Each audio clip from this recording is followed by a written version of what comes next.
Northern plains, उत्तरी मैदान। The northern plains lies in the south of the Himalayas. उत्तरी मैदान हिमालय के दक्षिण में स्थित है।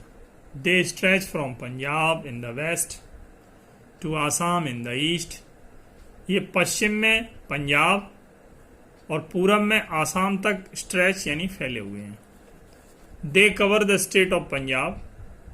ये पंजाब राज्य को, हरियाणा, उत्तर प्रदेश, बिहार, पश्चिम बंगाल एंड और पार्ट्स ऑफ आसाम, आसाम के हिस्सों को कवर करता है यानी घेरता है।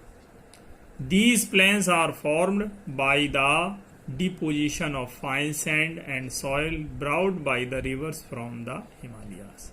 These plains, ये जो मैदान है वो हिमालय से निकलने वाली नदियां से जो अच्छा रेत और मिट्टी से प्राकृतिक रूप से, डिपोजिशन में प्राकृतिक रूप से तैयार हैं। It is developed mainly by the rivers Ganga, Satluj and Brahmaputra. ये जो हैं मुख्य रूप से गंगा, सतलुज और ब्रह्मपुत्र से ही विकसित हैं। The northern plains are flatlands. उत्तरी मैदान की जमीन समतल है। Many rivers which originate in the Himalayas flow through these plains. Himalaya से निकलने वाली बहुत सी नदियां मैदानों से होकर बहती हैं। These river are perennial. Perennial का मतलब होता है स्थायी। ये नदियां स्थायी हैं यानी चलती रहती हैं। And have water through out the year, और इनमें पानी बरस भर रहता है। They also brown down silt which make the land rich and fertile. ये क्या करती हैं? सिल्ट लेके आती हैं। सिल्ट का मतलब होता है कीचड़ मिट्टी या गाद, जो लेके आती हैं। उससे हमारी जो जमीन है वो बहुत ही अच्छी और उपजाऊ बन जाती है। A wide variety of crops grows here. यहाँ विभिन्न प्रकार की फसलें उगती हैं। This region is rightly called the food bowl of India. इसीलिए इसे भारत का जो है कटोरा कहा जाता है। किसका? भोजन का। इसीलिए इसे भारत के भोजन का कटोरा कहा जाता है, यानी यहीं पर सारा का सारा भोजन हमें मिलता है। ये आपको ये क्षेत्र दिख रहा है, देखिए ये जा रहा है पूरा, ये गंगा का है, गंगा वाला क्षेत्र। The northern plains are divided into 3 rivers. Northern की जो नदियां हैं वो हम उनको 3 यानी तीन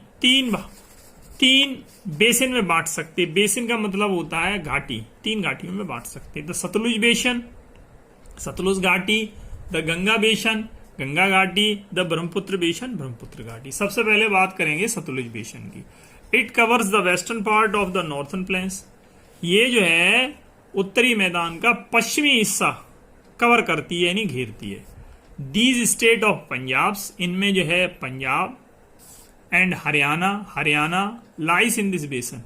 इस बेसिन में पंजाब और हरियाणा आते हैं। The Aravali hills separate this basin from the Ganga basin. Aravali की जो पहाड़ियां हैं सेपरेट में अलग कर देती हैं। अरावली की पहाड़ियां सतलुज, दिस बेसिन का मतलब सतलुज और गंगा बेसिन को अलग करती हैं। The river Yamuna marks the boundary between the 2 basins.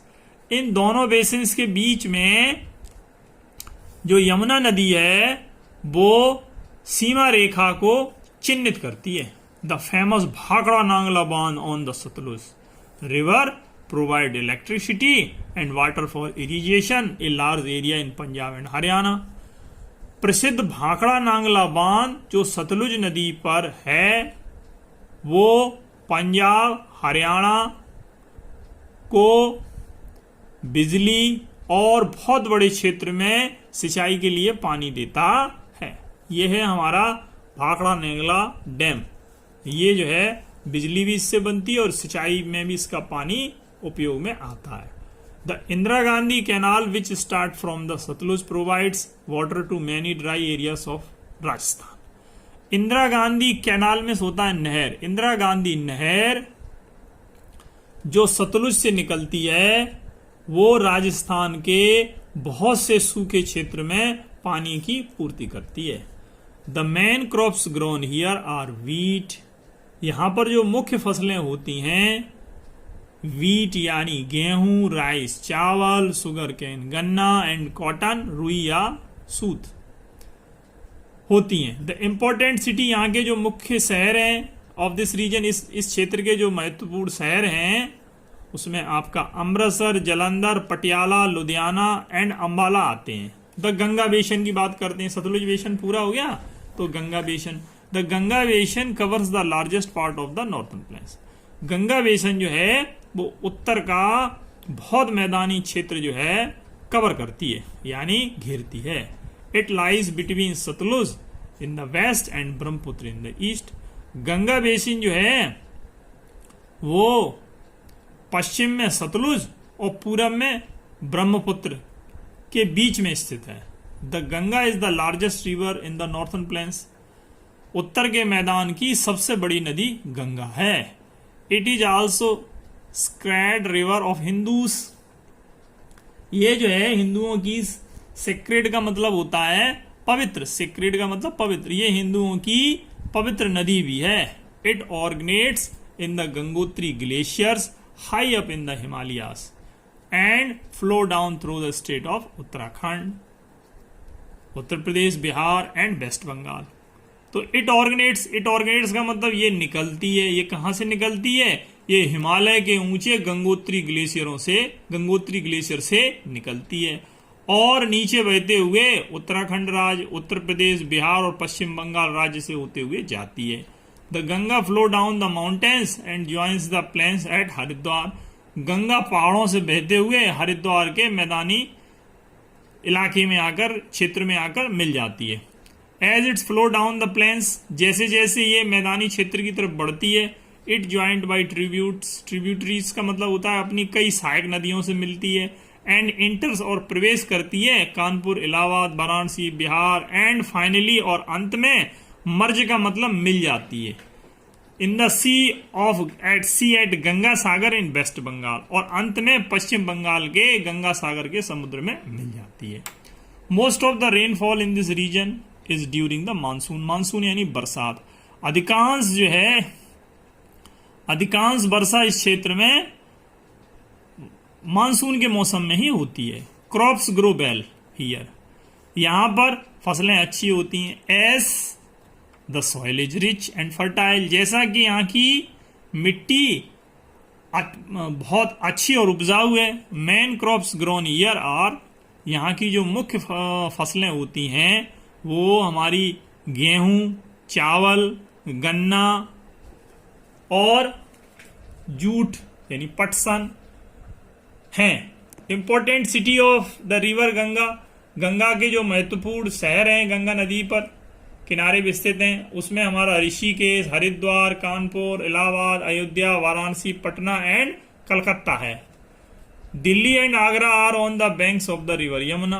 Delhi और आगरा यमुना नदी के किनारे स्थित हैं, but these are in the Ganga basin, लेकिन ये गंगा की ही बेसिन में आते हैं।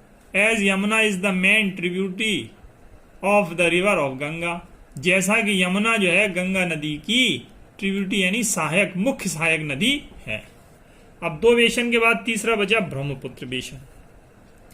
Brahmaputra basin occupies the eastern most part of the northern plains. Brahmaputra जो होता है वो हमारा उत्तरी मैदान का अधिकांश पूर्वोत्तर हिस्सा को घेरता है। This basin is very narrow in Assam state. ये जो बेसिन है वो आसाम राज्य में बहुत ही नैरो यानी सकरा है, तंग है। It is surrounded by hills on 3 sides.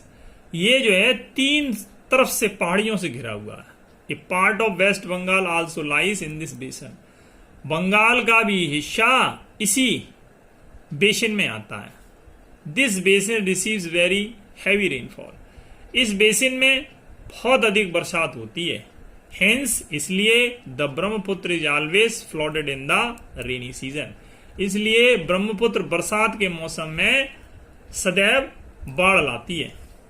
The Brahmaputra ऑर्गनेट्स इन तिब्बत। ब्रह्मपुत्र जो है तिब्बत से निकलती है। वेयर इट इज कॉल्ड तसांगपो, वहां उसे तसांगपो नदी कहकर बुलाते हैं। It flow through Assam before reaching Bangladesh, ये बांग्लादेश में पहुंचने से पहले आसाम से होकर बहती है। The Ganga and the Brahmaputra join in Bangladesh, Ganga और ब्रह्मपुत्र जो है वो बांग्लादेश में मिल जाती हैं। And flow into the bay of Bengal, और बहते हुए बंगाल की खाड़ी में समा जाती हैं। Their delta which extend into India is the largest in the world, इनका डेल्टा जो है वो भारत का और संसार का सबसे बड़ा डेल्टा है। Due to the vast extent of northern plains, due to का मतलब के कारण, वेस्ट मीन्स विशाल, एक्सटेंड मीन्स फैला हुआ, नॉर्थन प्लेन्स का मतलब उत्तरी पठार, उत्तरी पठार के विशाल फैलने के कारण the climate there is not the same, यहाँ का मौसम एक सा नहीं है थ्रू आउट द ईयर, यानी वर्ष भर यहाँ एक सा मौसम नहीं रहता है। It is mostly hot in summer, गर्मियों में यहाँ गर्मी होती है, एंड कोल्ड इन विंटर, और सर्दियों में ठंडक रहती है। Its eastern part receive heavier rains than its western part, इसके पश्चिमी हिस्से की अपेक्षा यहाँ पूर्वी हिस्से में बहुत अधिक बरसात होती है। अब life in the northern plains, northern plains के अंदर लाइफ कैसा है, जीवन क्या है। The northern plains are thickly populated because of fine climate, good fertile and large network of road and railways. उत्तर का जो मैदान है वो यहाँ पर घनी आबादी है, क्योंकि यहाँ पर अच्छा मौसम है, उपजाऊ मिट्टी है, और यहाँ पर रोड और रेलों का भी जाल फैला हुआ है। Most people live in villages, अधिकांश लोग गांव में रहते हैं। And their main occupation is farming, और उनका जो ऑक्यूपेशन यानी व्यवसाय है मुख्य वो खेतीबाड़ी है। They grow crops suitable to their climate, ये जलवायु के अनुसार, सुटेबल का मतलब तो सुचारू, यानी ये सुचारू जलवायु के अनुसार फसल उगाते हैं कि किस जलवायु में कौन सी फसल अच्छी रहेगी। इन द वेस्टर्न रीजन, पश्चिम के क्षेत्र में wheat is the main crop, पश्चिम के क्षेत्र में गेहूं मुख्य फसल है। बिकॉज, क्योंकि ऑफ द कोल्ड विंटर, सर्दी की ठंडक, एंड लेस रेनफॉल, और कम बरसात की वजह से यहां पर गेहूं अच्छा होता है। इन द ईस्टर्न पार्ट, पूर्वी हिस्से में rice is the main crops, पूर्वी हिस्से में चावल मुख्य फसल है। As the region receives more rainfall, इसका मुख्य जो रीजन है, क्षेत्र है, उसका जो कारण है वो बरसात है, इधर बरसात ज्यादा होती है इसलिए चावल हो जाता है। इन द वेस्टर्न रीजन्स, पश्चिम के जो क्षेत्र हैं, villagers live in the mud huts, पश्चिम के क्षेत्र के जो ग्रामीण हैं वो mud huts with thatched roof and dry grass, पश्चिम के क्षेत्र के ग्रामीण लोग सूखी घासों से छत बनाते हैं, यानी छप्पर बनाते हैं, और मिट्टी की झोपड़ियों में रहते हैं। Because of rainy season the eastern regions villages have houses with sloping roofs, यहाँ पर बरसात बहुत ज्यादा होती है, इसलिए यहाँ के घर जो हैं उनकी छतें जो हैं वो ढलानदार बनाई जाती हैं। कैटल रियरिंग, पशुपालन, मछली, चाय की खेतीबाड़ी, sericulture, rearing of silk worm, यानी सिल्क वॉर्म के कीड़े का पालन पोषण, एंड माइनिंग, यानी खदानों में खुदाई, are other important occupation of the people in this region. इस क्षेत्र के लोगों के जो महत्वपूर्ण व्यवसाय हैं उनमें कौन कौन से हैंगे? पशुपालन करते हैं, मछली पालन करते हैं, चाय की खेतीबाड़ी करते हैं, रेशम के कीड़ों का पालन पोषण करते हैं, और खदानों में खुदाई करते हैं। The most common dress of womens here is sari and blouse, यहाँ की महिलाओं की मुख्य पोशाक साड़ी और सलवार है। Man wear dhoti kurta and kurta pyjama, आदमी जो है वो धोती कुर्ता और पाजामा पहनते हैं। इन आसाम, आसाम में वुमेन यूज वियरी मेखला चादर, आसाम में औरतें ज्यादातर मेखला चादर पहनती हैं। इन पंजाब, पंजाब में salwar kameez is very common dress of women. Punjab में महिलाओं में सलवार कमीज इनकी मुख्य पोशाक है। Important towns and cities in the northern plains on the bank of the river are Ludhiana, Delhi, Agra, Kanpur, Banarasi, Allahabad, Patna, Guwahati and Kolkata.